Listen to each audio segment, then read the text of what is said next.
called Law Yahweh Bahasham Yahweh Shah Bahasham Shakadah Double Lumber for the Boston Hills of the Year. It's gonna be titled, Does This Word Offend You? But there are some hard sayings in the scriptures that, you know, if you don't know how to get with them, then you will get offended, and you can't accept it, and it'll put you on right on out the truth. But I'm gonna start at John chapter 6 and verse 43. It says, Yahushua therefore answered and said unto them, Murmur not among yourselves. No man can come to me except the Father which hath sent me draw him, and I will raise him up at the last day. It is written in the prophets, and they shall be taught of the Most High.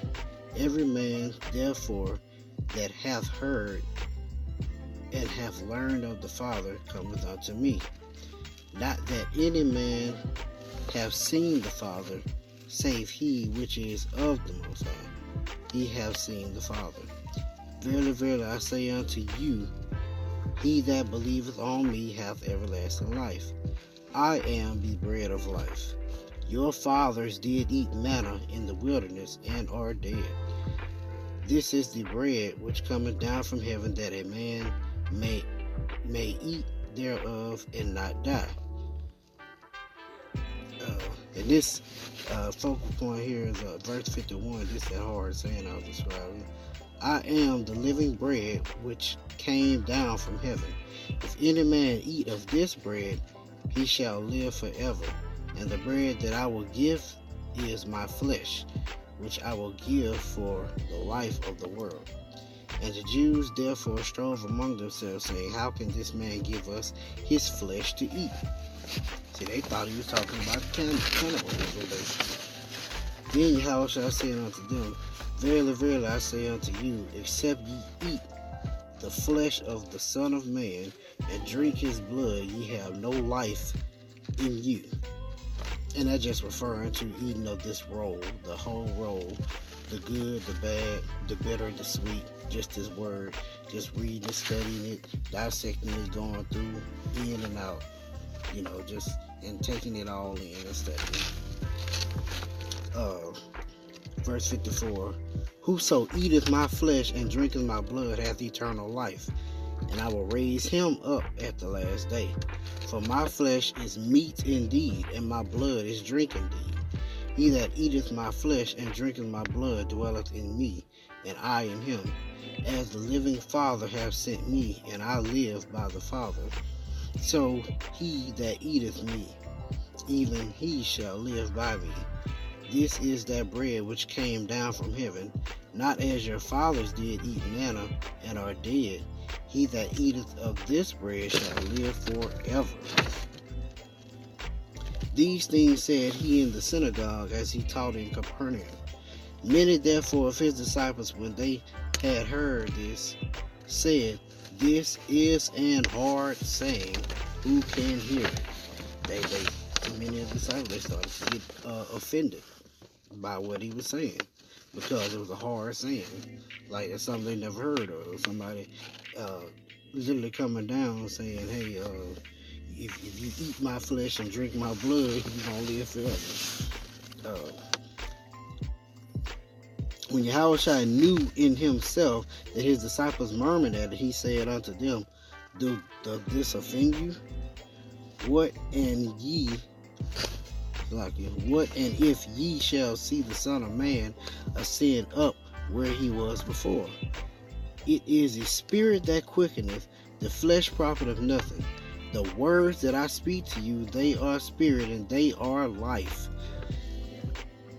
But there are some of you that believe not, for Yahushua knew from the beginning who they were that believed not, and who should betray him. And he said, Therefore said I unto you, that no man can come unto me, except it were given unto him of my Father. From that time, many of his disciples went back and walked no more with right, because they got offended. The ones that didn't The ones that left him and ain't come back, they got offended. Then said Yahushua unto the 12, will ye also go away? Then Simon Peter answered him, Lord, to whom shall we go? Thou hast the words of eternal life. So Peter already knew, hey, you the truth. You know, you got the word. Hey, ain't nowhere else we can go.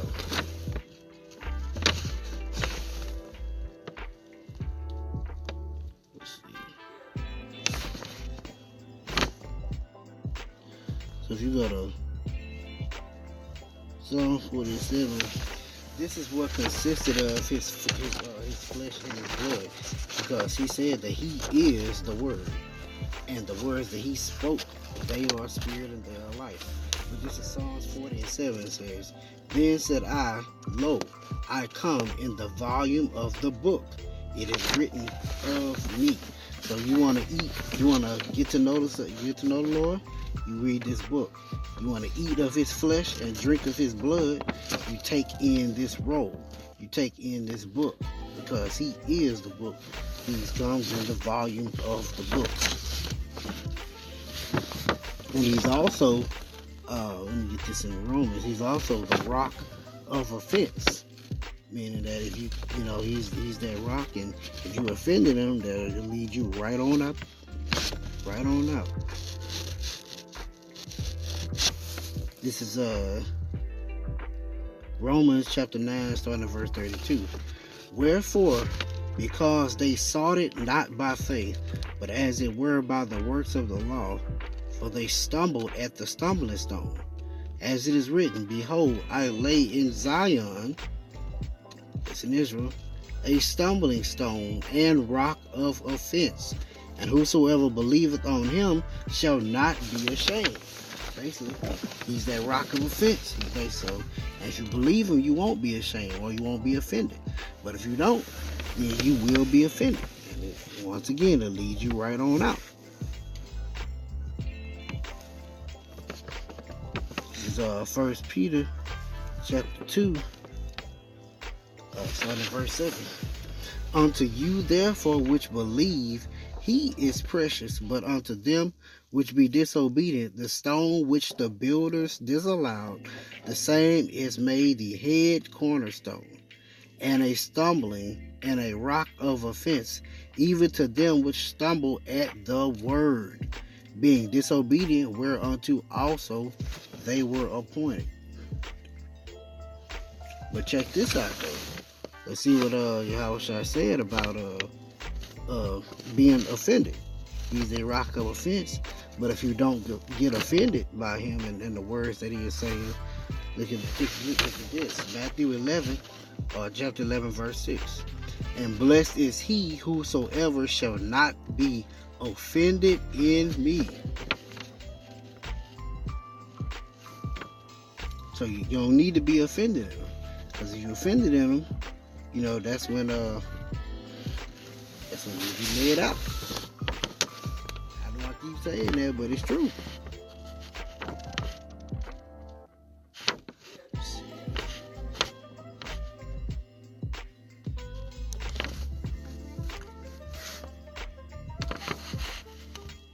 Part of that not being offended is basically when you find out that you might be doing, when you find out you're sinning or you're doing things wrong, you try to do it.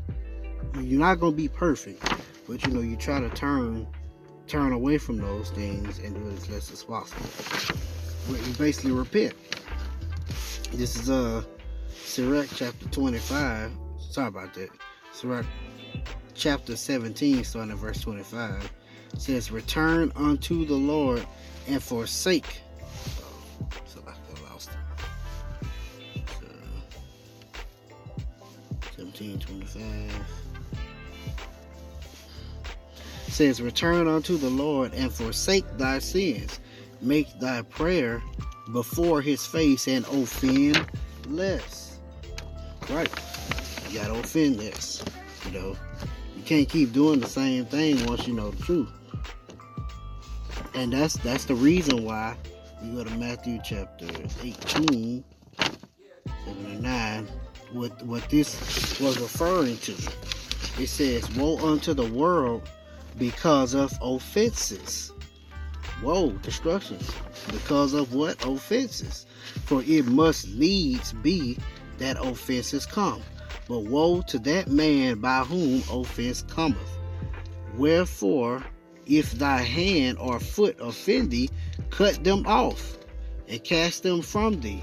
It is better for thee to enter into life halt and maimed, rather than having 2 hands and 2 feet to be cast into everlasting fire. And if thine eye offend thee, pluck it out, cast it from thee. It is better for thee to enter into life with 1 eye, rather than having 2 eyes and be cast into hellfire. That don't mean going down and burning for all eternity and all that, like that false Christian hell doctrine. But it just means that whatever's offending, or whatever's an offense, or what's keeping you from accepting the word, just cut it out. That's a part of repenting, turning back to the Lord and offending less. Basically, you just gotta cut that off. You do your best. You're not gonna be perfect, but you're gonna try your best to cut out all those offenses. Because if you don't, this is Matthew 13, starting at verse 41. The Son of Man shall send forth his angels. This is in the end time, when he returns. The Son of Man shall send forth his angels, and they shall gather out of his kingdom all things that offend, and them which do iniquity, and shall cast them into a furnace of fire. There shall be wailing and gnashing of teeth.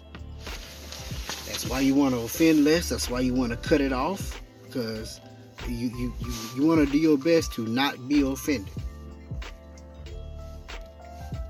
Hope you were edified. That say shalom.